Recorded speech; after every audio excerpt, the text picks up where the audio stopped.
Hi guys, just getting things underway in a few minutes, but welcome to class and hope you guys have done well and had a good week and a good weekend, long weekend. I'll be right back.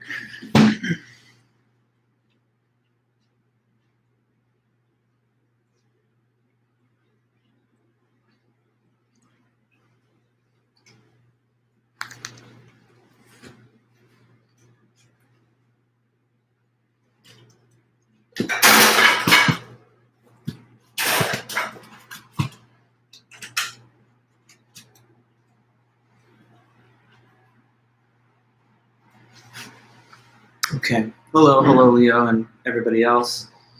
Still a couple minutes till class time, so no rush. Hi Maya.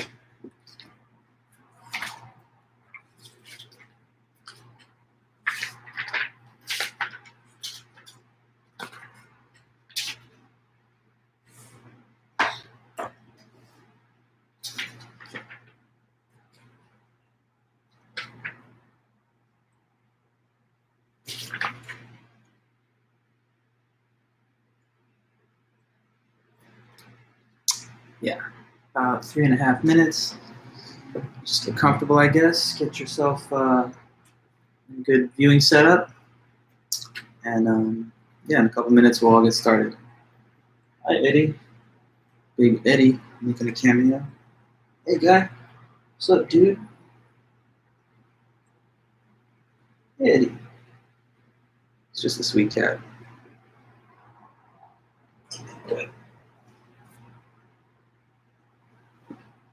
5 months old, already 8 pounds, you know? It's gonna be a big boy.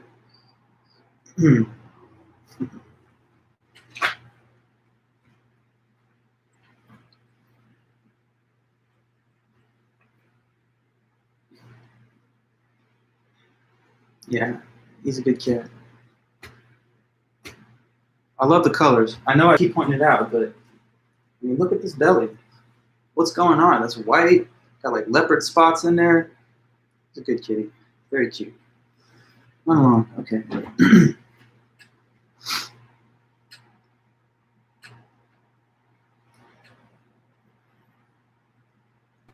Hello. Hi, guys. Yeah, well, I'm glad that you have a nice old cat. I had a cat for 16 years just before I got these guys this summer. Very amazing animals, yes. Hi, Yvette, Marissa. Hello.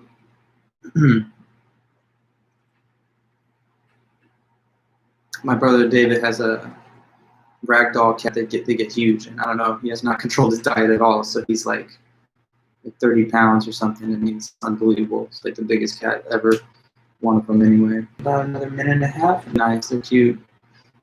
A lot of fur. I mean, you got to be ready for shedding and so on, but very pretty and soft.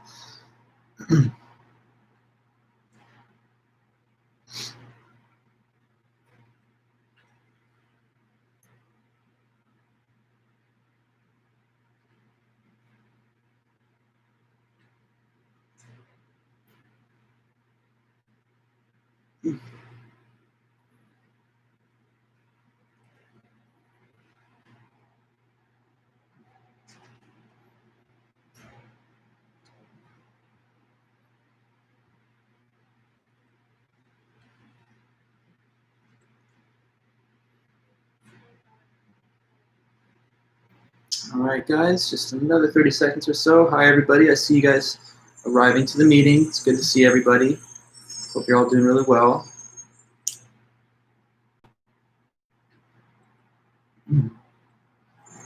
Oh, yeah, Brandon, you just missed the big cameo by Eddie, but they're right around here, so I'm sure that it won't be long before they start jumping up here again. Hi, Ethan, Melanie, everybody there. Good to see you guys. All right, so basically it's 11:30 now.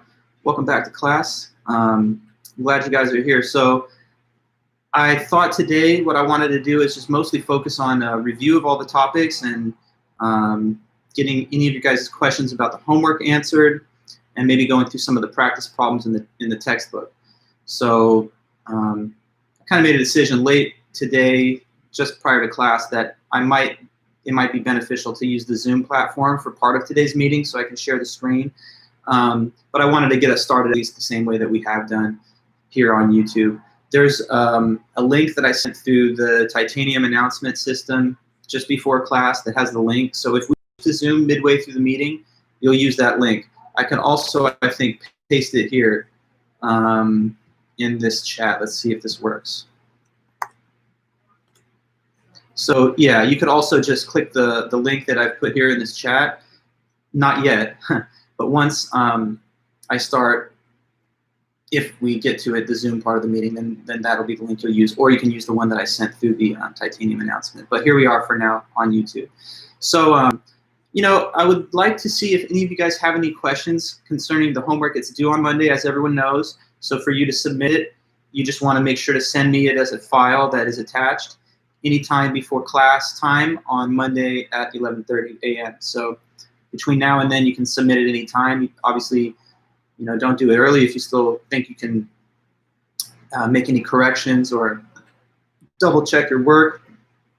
But anyway, it's due to me via email no later than 11:30 on Monday. Hi, Ella and Jesse and everybody else. It says it was due 9/16.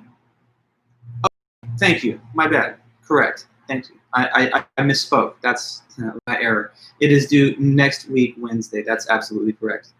I was looking at the syllabus, but I know that I made that announcement to you, so not to worry. But it is still a good thing, and I do want to discuss it today with the time that we have. So yes, it's due Wednesday. Strike those remarks. I know that we talked about the modified due date, and we're not going to change that. It's due Wednesday before 11:30 a.m. in the as an email attachment to me. Thanks, Brenna, and thanks, Kalaya. I appreciate that. It's just a slight slip. Anyway, though, questions about it. If any of you guys have any questions about this homework problem set, I'm happy to answer those questions. You may not have any such, but just know that this meeting, a lot of it, I can devote to that if you have any such questions. I guess we can return to it again on Monday, knowing that that's still before the due date, and if you develop any further questions over the weekend, maybe you'll come to me with them on Monday. Also, let's know that I have my office hours today from 1:30 to 2:30. So anybody who wanted to could obviously stop in. I posted the Zoom link this morning for the office hour. If you, in fact, you know, want to just ask some questions during the office hour in a one-to-one kind of smaller format than this. Okay, so then let's just go back to the beginning for a minute and go over some of the basic topics and concepts of this class, just to make sure it's all clear to us. So this is a class in deductive logic, although we mentioned induction briefly. The whole point of constructing arguments is to try and make a case that the conclusion is true. So let's see what you guys know about how to write arguments out. Who can tell me what's the standard form of an argument? How is an argument supposed to be displayed on the page as it's written or typed? What is the basic correct format for stating an argument in standard form? Where do the different parts go is essentially my question to you. So who knows that answer? Let's see it in the chat here. So there's a line that is after the premises, correct. Brandon, you say more than one premise above and then the conclusion below. It doesn't need to be more than one premise. It just has to be at least one premise. So every argument is a set of two or more sentences where there's one conclusion and at least one premise. So the minimum number of premises is actually one, although in many cases you'll see 2, 3, or some other number greater than 1. But there cannot be 0. Okay, the premises are listed above the conclusion, that's right. And a horizontal line separates the premises from the conclusion. Don't forget that each premise has to be placed on its own individual horizontal line so that when one premise ends and period is written, we jump down to the next line like hitting the return key on a keyboard word processor, and then we have the next premise listed there. It's, you know, like the example written here where you've got these 3 premises, a horizontal line, and then the conclusion below. Notice that each premise is individually listed on its own horizontal line instead of them just running continuously to the right. Okay, so that's good. Just wanted to go over that information one more time. In this class, we're only interested in sentences that have got a truth value, okay? The type of sentences that have a truth value are called assertoric sentences, or sometimes they are called declarative sentences. There are other types of sentences, but they're not of concern to us. For example, there are imperatives, which are commands. There are interrogatives, which are questions. There are exclamations, which are things like hooray or wow or whatever. But none of those other types of sentences carry a truth value, so they're not used as premises or conclusions in logical arguments. Now, of course, having a truth value means that a sentence is either true or false. If it's true, it matches the facts of reality, what the sentence says. If it's a false sentence, then it makes an assertion, but the assertion doesn't correspond to the reality and the facts, so that would make it false. For a sentence to have a truth value doesn't necessarily mean that you know what the truth value is. If I offer you the statement that aliens exist, that's got a truth value, but I just don't know if it's true or false. Nonetheless, it's an assertion of fact, so it's one or the other. It's either a fact or it's not a fact. Okay. Then I guess I did briefly mention the topic of induction. It's something that we don't focus on much in the class, but well, let's contrast deduction with induction. So a good deductive argument is what is called a deductively valid argument. Now, what is the definition of deductive validity? What does it require for an argument to be deductively valid? So an argument is deductively valid just in case what? If and only if what? What are the required conditions for us to have a deductively valid argument? What does that mean? The words if then are part of the answer, but maybe you'll be able to give me the full details. So definition of a deductively valid argument. No, Leo, that's not it. Good, Amaya. Not possible for all the premises to be true and the conclusion false. Exactly. If the premises are true, then the conclusion must be true as well. Leo, it's not that all the premises are true. There can be valid arguments where the premises are not true. Okay, so let's not confuse soundness with validity. Some valid arguments have true premises. Some valid arguments have false premises. Some valid arguments have a combination of true and false premises. That's not what it means for the argument to be valid, that the premises are true. What it means is that if the premises were true, then the conclusion would have to be true as well. It's a deductively valid argument if the information stated in the conclusion is logically implied by the information stated in the premises, irrespective of whether any of the statements are true or not. Okay, so deductive validity means that it's not possible for all the premises to be true and the conclusion false. That's correct. Now, what is soundness? What does it mean for an argument to be a sound argument? If we're looking at a deductive sound argument, what's that mean? Soundness. Now we will talk about, well, you'll say it. So sound, let's hear the definition. Right, Evelyn, that's correct, but there's one extra thing. It's a valid argument and all the premises are true, correct. So if we are looking at an argument like all men have 5 legs, let's say Donald Trump is a man, therefore Donald Trump has 5 legs. Is that valid? Yes. Is it sound? No. Why is it valid? Because the conclusion does logically follow from the premises, such that it's not possible for the premises to be true and the conclusion remaining false. So it's valid. But it is not sound because it says all men have 5 legs, which is not true. So to be sound, it has to be valid logically, but it also has to contain true information in the premises. Validity just relies on whether there's implication between the premises and the conclusion. Okay? So just understand that there can be valid arguments that are not sound, but when an argument is sound, it means that it's valid and has true premises. Okay?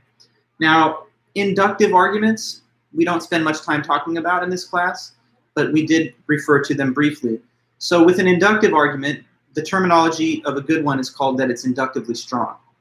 So what does it mean for an argument to be inductively strong? It means that if the premises are true, then the conclusion is likely to be true, probably true, but not necessary. So like, for example, I have not called in sick for 5 years, so I won't call in sick on Monday. That conclusion is probably going to be true if you look at the premises which state this track record that's been going on for years. But since it's not absolutely 100% certain that the pattern will continue, it's not deductively valid. With deductive validity, the conclusion can't be false on the assumption that the premises are true. But with inductive strength, the conclusion is a high probability based on the premises, but not something that would be impossible to be false. Okay, now we also talked about the topic of logically false, logically true, and logically indeterminate sentences. So quick review about that. If a sentence is logically true, what does that mean? That it's logically true. Just asking for the definition one time. You know, we had a long weekend, right? So we got to get in touch with these terms and concepts one more time to bring us back. Okay, good. So logically true means that it is not possible for it to be false, right? It's something that is true and it is impossible for it to be false. What could be an example of a logical truth? 2 + 2 is 4. The interior angles of a triangle amount to 180 degrees. 5 is greater than 2. You know, these are just all logical truths. They're mathematical examples. Later in the class, we'll talk about some more everyday type of examples like those, but to get us started with the concept, those would be fine examples. Now, logical false. If a statement is logically false, it's just the opposite. That means that it is false and it couldn't possibly be true. So if you have like an incorrect mathematical formula, that would be logically false. Like 2 + 2 is 10, or 2 is greater than 1. Or sorry, that's true. 2 is greater than 5 would be logically false. There are 5 sides to a square, logically false. You know, et cetera, et cetera, et cetera. And therefore, there's logically true and logically false sentences. Now, there's also logically indeterminate. Logically indeterminate sentences are just any sentence which has the potential to either be true or false, and it's possible either way. So like, I'm wearing glasses. That is logically indeterminate. It's true, but if I take them off, it's no longer true. So it's something that can be true or false, and logic cannot determine which one it is. So pretty much most sentences that we deal with in everyday life are logically indeterminate. Donald Trump is the president. It's true, but it could have happened differently, so it's not governed by logic that it be true. There's a possibility that it could have been false. You know, we're the 3rd planet from the sun. That's true, but I mean, if in an alternative course of universal history, maybe we would have been the 4th or some other distance, etc. So you were born. That's true, but it didn't need to have happened. And there's a possible world in which your parents never met. So some things are true, but not logically so. There could be logically indeterminate sentences that are false. Like for example, I'm wearing a hat. That's a false sentence, but it could be true under different circumstances. So logically indeterminate sentences are sentences that are neither logically true nor logically false. They could be true, they could be false, it just is indeterminate. But logically true sentences can't be false, and logically false sentences can't be true. Okay. Beyond that, we talked about logical equivalence and logical consistency. So I want us to review those things one more time too. What does it mean for a pair of sentences to be logically equivalent? Who could give me the definition of that? 2 sentences are logically equivalent if what? If 2 sentences are logically equivalent, what does this mean? What does it take for them to be logically equivalent? Let's see what you know. 2 sentences are logically equivalent just in case. What about those 2 sentences? You say that they don't differ in truth value, and one doesn't contradict the other or prove the other is false. No, Leo. You're getting a little confused about the topic of logical equivalence versus logical consistency. Okay, so that they don't contradict each other has to do with consistency. Let's not mix these definitions together. Arlene, you have it. You say it is not possible for one of the sentences to be true while the other is false. Correct. Amaya, you say it is not possible for one to be true while the other is false. Exactly. And so I see many of you writing the same correct definition. Another way of saying the same thing is to say that they are logically equivalent if they cannot differ in truth value. They cannot have different truth values. Now, Leo, you say they don't differ in truth value, but that's not the same as saying that they cannot differ in truth value. Two sentences can be the same truth value, but have different truth values in other possible worlds. Okay, so like, I'm wearing a black sweater, and that's one sentence, that's true. I'm wearing glasses, that's also true. But those two sentences are not logically equivalent, because although they're both true right now, the moment that I take the glasses off, the sentence that I'm wearing glasses is false, the sentence that I'm wearing a sweater is true, so they can differ in truth value. It's possible for them to have different truth values. If it's possible for two sentences to differ in terms of which one is true and which one is false, that means they're not equal, they're not equivalent. For them to be equivalent, they must be two sentences that cannot ever have differences of their valence. So when one is true, the other one also has to be. When one is false, the other one also has to be. They cannot have a different combination of those two values. So let's see, who can give me an example of a pair of two sentences that are logically equivalent? Now that we've given the definition, what's an example of a pair of logically equivalent sentences? Give me a pair of logically equivalent sentences. Anybody can do it, and we'll just see what examples come out. John is older than Paul, that's one sentence. But remember, if we're talking about a pair. Okay, Lily, you say, I have a cat, and my cat is owned by me. Yeah, that would work. I have a cat is owned by me. That's just changing the subject and object. So that's two equivalent sentences. Love it. My mom is older than me. I am younger than my mom. Good. Okay, good, Evelyn. I see that you added the other member of the pair. If John is older than Paul, Paul is younger than John, and those two things could not differ in truth value. Jane is shorter than Kate. Kate is taller than Jane. Right. If Jane is shorter than Kate, then it also has to be true that Kate is taller than Jane. It cannot be that one is true and one is false because they state equivalent info. Let's see. John is in the room. The room is occupied by John. All right, very good all around. Let's see. You could have it that I have two siblings, or you could say the number of siblings that I have is the square root of 4, and those two things would be logically equivalent as well.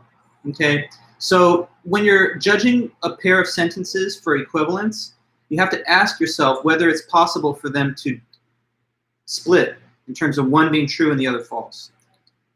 And the easiest way to make sure that they are equivalent is to just make them differently worded versions of the same statement. Okay? Now, we also have to mention logical consistency. Okay, guys? So what's it mean for a set of sentences to be logically consistent now? This is different from equivalence. So the question is about consistency. What does it mean when a set of sentences is consistent? Let's hear that. Possible for all members of the set to be true. Yes, it's possible for them to all be true. Now, the only case where they're not consistent is where those sentences contradict each other. If they contradict each other, then they cannot all be true. Okay? So like, if somebody says, I graduated college, but I never, one sentence, I graduated college. Second sentence, I never applied to college. Those two things are not consistent because graduation requires that you at least become enrolled. So it can't both be true that the person graduated and that they never even applied for college. So those two sentences are inconsistent. Here, Ethan, what do you have? It says, so it couldn't be Tom hates Jerry and Jerry hates John. Yeah, because two people hating each other This is a different question, my friend. You're asking about the two sentences being equivalent or not. We're talking now about consistency. So let me understand your question, Ethan. What are you asking? You're asking so what couldn't be the example you gave? Are you asking about equivalence or consistency? Let me understand your question. Just rephrase the question. Oh, okay, so you were asking still about equivalence. Those two sentences that you write there, they're not both equivalent. But that does digress back to the last thing that we were mentioning. They're not equivalent. Why not? Because suppose that Tom hates Jerry, and Jerry loves John back. So, they don't have to hate each other. It could be true that one guy hates the other person, but the other individual does not. So those are not equal statements. Yeah, not to worry, but keep them clear in your mind, because you have to keep these things clear in your mind. So back to consistency. I'm asking you to give now an example of a set of consistent sentences. How about this? Give me a set of sentences that's consistent, but they're not all true. Maybe some are true and some are false. Let's see if you can give me some such example. Like, make it a set of, 3 sentences, guys. So anybody who can come up with 3 sentences which are consistent with each other, but that they don't all report true facts. Maybe a combination of true and false.